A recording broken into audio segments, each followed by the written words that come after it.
Hello everyone. We are given an array of integers and a target. We have to find two integers that add up to the target and return their indices. Pretty simple, right? Now we need some more information. First, will there be any duplicates in the array? If there are, will it matter which position I return? No, the problem has exactly one solution and there are no duplicates. Second, can I know the range of the input? Of course you can.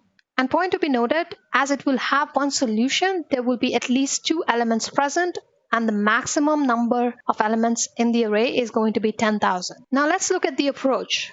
There are two common techniques to solve this problem. The first is using hash tables. The second one is two pointers.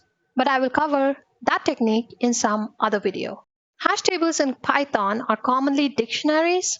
The core logic of this problem is we get to A and we try to look for B in our dictionary that contains all the elements we have previously encountered. Now, how is this different than going through the list twice?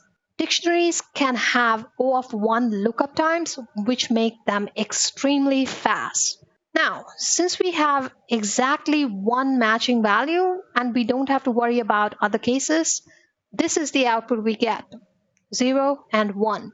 Coming to how fast our program is when the size of the input is changed, that is time complexity. If we have n elements, the complexity will be O of n. And the space complexity will also be O of n, so linear.